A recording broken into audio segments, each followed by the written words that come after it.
chuchus, tudo bem com vocês? Estamos numa sequência de aulas sobre verbos e hoje nós vamos exercitar tudo aquilo que nós já aprendemos ao longo da nossa vida escolar, né? Você não aprendeu o verbo agora, aqui no programa Fique em Casa Aprendendo, comigo, com a Alana. Não, você já conhece este assunto. Então hoje nós vamos ver algumas situações com verbos, tá? Dentro de sentenças. Aí nós vamos fazer aquela grande revisão de coisas que não deu tempo também de falar nas aulas anteriores, tá?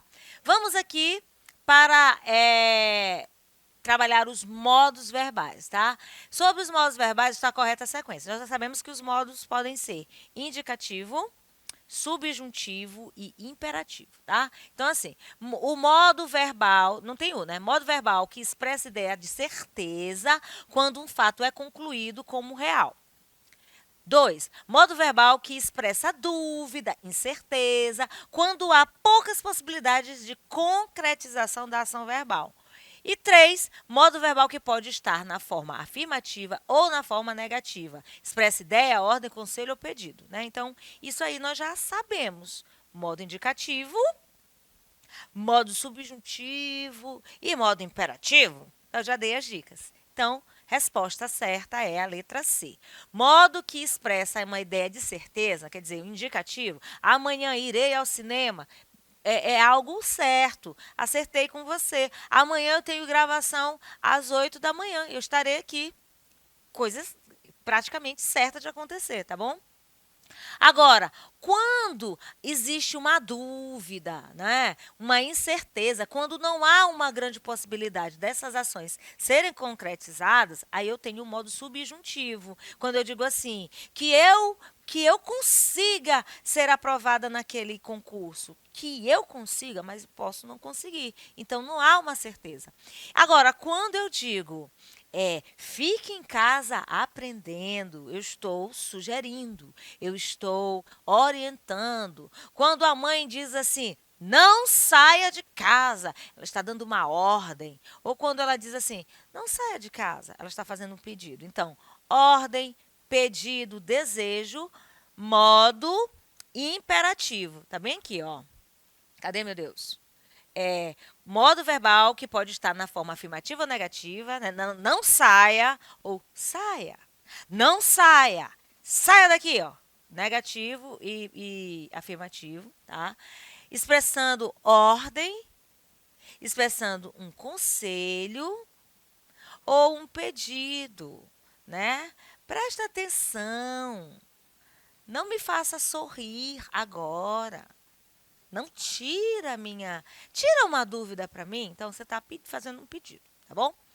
Assinale a alternativa em que uma forma verbal foi empregada incorretamente. Agora a gente tem que ver aqui, prestar atenção aqui nos verbos. Letra A. O superior interveio na discussão, evitando a briga. Se a testemunha depor favoravelmente, o réu será absolvido. Quando eu resolver o dinheiro, pagarei a dívida. Quando você vier a Campinas, ficará extasiado. Ele trará o filho se vier a São Paulo. São verbos que nós temos que prestar atenção na terminação dele, porque a flexão será de acordo com a terminação de um verbo, como é que eu vou dizer? Um verbo primitivo. Por exemplo, o verbo ter. Eu digo, eu tenho. Então, os verbos que terminam em ter, como reter, terão a mesma terminação do verbo ter. Então, ter, eu tenho. Reter, eu retenho, tá? Ver, eu vejo. Reaver, eu reavejo, tá? Ele, a pessoa diz assim, ó, ele, no caso do verbo reaver, né? Ele viu, ele reaviu. Ele reaveu. Às vezes as pessoas cometem essas intercorrências aí na língua. Então, nesse caso, ó, se a testemunha depor, o verbo não é por, o primitivo, então depor vai ter a mesma flexão do verbo por. Então, vamos supor que fosse o verbo por, a testemunha é a terceira pessoa. Se ele, eu não vou dizer se ele pôr, eu vou dizer se ele puser. Então, no caso de depor, seria depuser. Se ele depuser favoravelmente, o réu será absolvido. Então, prestem atenção nesses verbos. Aqui, ó. Interveio. No caso, o verbo é intervir. Eu vim. Eu intervim. Ele veio. Ele interveio. São essas questões aqui, tá bom? Agora você vai observar a tira aí na sua tela. Preste atenção na leitura, né? Observe a tirinha Calvin e Haroldo, de Bill Watterson, e julgue as proposições. Eu ia falar preposições, né? Proposições. Preposição é uma classe de palavras que junta palavras. Proposições são o que eles estão aí falando, né? O que eles estão afirmando. Olha só. Olha, alguém colocou cimento novo. Não tem ninguém olhando? A gente poderia escrever nossos nomes ou deixar nossas mãos ou alguma outra coisa. Gente, ele aqui no quadrinho tá nosso nomes, né? Seria nossos nomes. Tem uma intercorrênciazinha. Mas isso acontece. Ei, ei não, né? Que é uma exclamação. Ele falou assim, né? Nós poderíamos deixar a gente poderia escrever nossos nomes, deixar nossas mãos ou alguma outra coisa. Aí, terceiro quadrinho, acompanha aí. Ou alguma outra coisa. Quarto quadrinho, acho melhor acharmos uma mangueira logo. Não achei que isso fosse secar tão rápido. Ou seja, eles iam escrever, né? Aí o que aconteceu? Secou rápido e eles precisam, né, se limpar do cimento, né? Não deixar aí as impressões. Agora, olha só. Os verbos podem ser estudados a partir das análises das tirinhas, das análises de textos, propaganda, como a gente fez na aula com a revista, né, Galileu, uma aula passada. A gente pode analisar aí os verbos em várias situações. Então, vamos aqui para 5 proposições acerca da tirinha. O verbo colocou no primeiro quadrinho está no pretérito perfeito. Cacau, eu esqueci o que é pretérito perfeito. Pretérito perfeito é aquele tempo onde uma ação está no passado e foi concluída. A ação foi concluída, tá bom? A forma verbal olhando no segundo quadrinho está no modo indicativo. Será? Eu sei que é uma forma nominal. Modo indicativo é aquele modo onde as ações são certas. Elas acontecem de verdade. 3. A forma verbal poderia. No segundo quadrinho está no futuro do pretérito do modo subjuntivo. Será? Vamos pensar? Eu posso gravar hoje à tarde. Eu poderia gravar à tarde se eu não tivesse um compromisso. Quer dizer, eu poderia. Em algum momento eu tive a condição, mas eu não gravei. Então, será que é? Deu exemplo. A forma verbal acharmos no quarto quadrinho está no futuro do subjuntivo. E a forma verbal fosse, no quarto quadrinho, está no pretérito imperfeito do indicativo. Eu vou voltar aqui só o quadrinho para você ler de novo, tá? Alguém colocou cimento novo, não tem ninguém olhando, a gente poderia escrever nossos nomes ou deixar nossas mãos ou alguma outra coisa. Aí a carinha aqui do Kevin, né? Carinha assim de traquino, de quem gostou de fazer uma maldade. Ou outra coisa. Acho melhor acharmos uma mangueira logo. Não achei que isso fosse secar tão rápido. Olha aqui o rabo do Haroldo, né? Porque o Calvin é a criança. Tá bem assim, dá para ver que tá saindo aqui, tá pingando cimento. Bom, e aí, o que é que você acha? Eu coloquei passado, ele colocou passado, é indicativo, ação, enfim, olha só. O verbo colocou está no pretérito perfeito, está certo. E a forma verbal acharmos está no futuro do subjuntivo. Acho melhor acharmos. E se nós não encontrarmos, não acharmos? Não é uma ação que pode, não é uma ação certa. Acho melhor acharmos logo uma mangueira. Pode ser que a mangueira seja achada ou não. Então, nos demais, né? A forma verbal poderia estar no futuro do pretérito, sim, mas não no subjuntivo, está no indicativo. E o verbo fosse está no pretérito imperfeito, sim, mas no caso está no pretérito, mas no modo subjuntivo, que é um modo de ação incerta. E daqui fosse. Vamos ver o contexto? Onde é que está? Bem aqui, ó. Não achei que isso fosse secar tão rápido, tá? Que fosse secar. Então, não é indicativo, tá bom? Com o último trompejo do berrante, engarrafaram no curral da estrada de ferro o rebanho. Guimarães Rosa. Gente, trompejo do berrante. Berrante é aquela, como é que eu vou dizer? É aquele pedaço assim de chifre, né? Aliás, é um chifre, né, de animal, que a pessoa emite um som. Aquele chama o trompejo do berrante, né? O som do berrante. Engarrafaram no curral o rebanho, né? No curral da estrada de rebanho. Muito bem. A forma verbal engarrafaram está em que tempo? Presente do subjuntivo. Aí, no caso, o subjuntivo é a ação incerta. Imperfeito, no caso, pretérito imperfeito. Pretérito imperfeito é uma ação que ia acontecer no passado, mas não aconteceu. Se eu dissesse assim, na segunda-feira era para eu ter gravado pela manhã, mas houve um problema no estúdio, não houve gravação. Eu dissesse assim, ó, eu gravaria na segunda-feira, caso fosse possível. Quer dizer, eu ia gravar, era uma coisa certa, mas eu não gravei. Então, é pretérito imperfeito. Já estou dando até a dica. Pretérito perfeito é aquela ação que é concluída. Presente do indicativo, uma ação que acontece de forma precisa. Aconteceu mesmo. Eu gravo hoje, ó. Situação correta. Situação certa. Imperativo, ordem, desejo ou pedido. Então, quando ele diz assim, engarrafaram, terceira pessoa, né? Parece que a ação aqui foi concluída, né? E a gente fala aqui de presente do indicativo, tá? Engarrafam, né? Estou falando engarrafar. Engarrafar é pretérito. Engarrafam, presente, né? Já sabe, né? Que a luz aqui me encandeia. Então, às vezes eu leio. E às vezes a gente lê uma coisa que a gente, meu Deus, como é que eu estou lendo uma coisa dessa?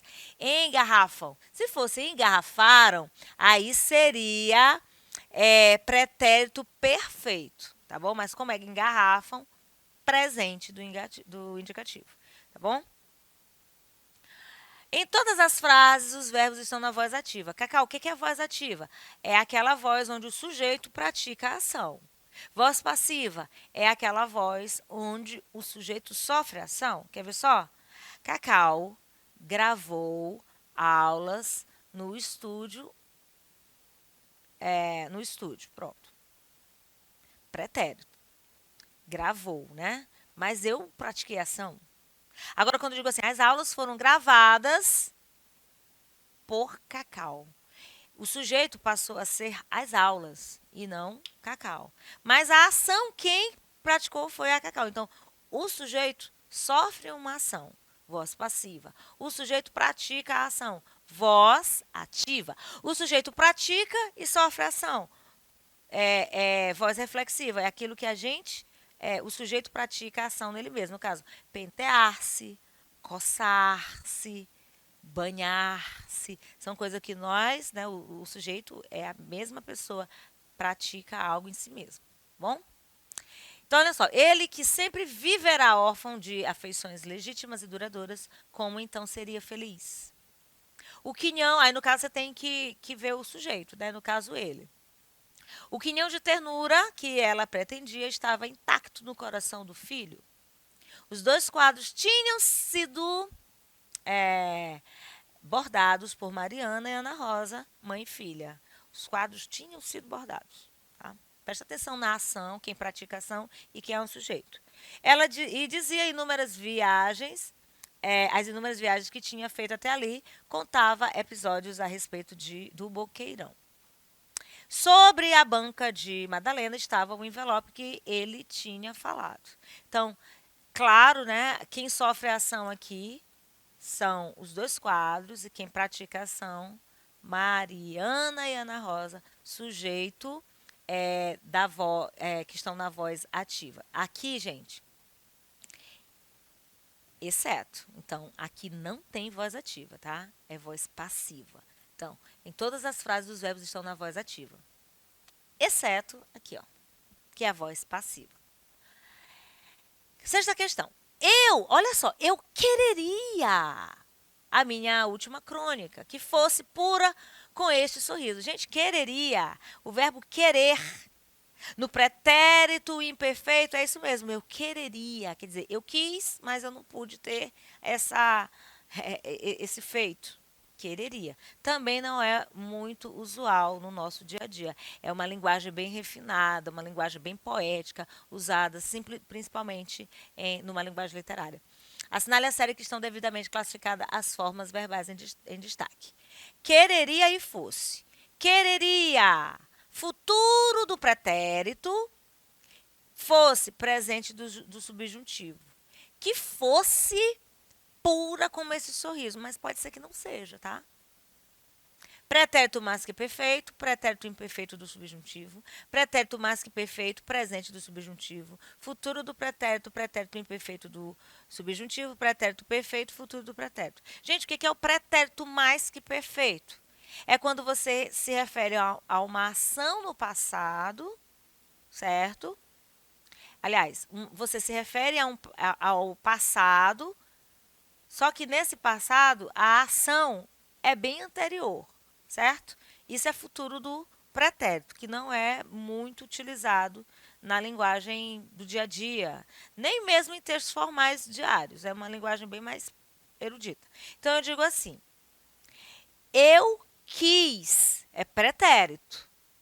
Eu queria, quer dizer, eu ia querer, eu não quis mais. Pretérito imperfeito. Agora, lá no passado, eu quis, semana passada, mas eu estou me referindo a um passado e nessa ação passada eu tenho que falar de algo bem passado ainda. Então, eu quereria. Estranho, né? Então, olha só. Futuro do pretérito de uma ação que não aconteceu, tá? E aqui eu tenho o imperfeito do subjuntivo, tá certo? Agora, o pretérito mais que perfeito no presente. Olha, como é que eu vou dizer? Pretérito mais que perfeito no presente. Eu tenho o pretérito, o futuro do pretérito, quereria, e o pretérito mais que perfeito, quisera. Entenderam? Falara, gravara. Ação no passado, se referindo a algo mais anterior ainda. É um pouco complexo, tá? Vamos de novo. Presente, eu gravo. Pretérito perfeito, eu gravei. Pretérito imperfeito, eu gravaria. Pretérito mais que perfeito, gravara. Estranho, né? Mas é isso. Então, querer, eu quis. Presente, eu quero. Pretérito perfeito, eu quis. Pretérito imperfeito, eu queria. Futuro do pretérito, eu quereria. E pretérito mais que perfeito, quisera. Nossa. Nesse trecho aqui, para finalizar, fui obrigado a dá-lo de presente a um bandido, seu amigo, quando provou que completara, olha aí, mais que perfeito, na véspera o seu 29º assassinato. O mais que perfeito foi empregado com seu valor normal na linguagem literária. Ele pode também aparecer no valor de imperativo afirmativo, pretérito imperfeito subjuntivo, pretérito perfeito do indicativo, pretérito, futuro do pretérito composto, pretérito imperfeito do subjuntivo, complexo, aprofundaremos em exercícios, em aulas futuras, um assunto bem interessante de se estudar. E hoje eu fico por aqui, tá bom? A gente encerra a nossa aula, tá? Encerrando no gerúndio. Compliquei?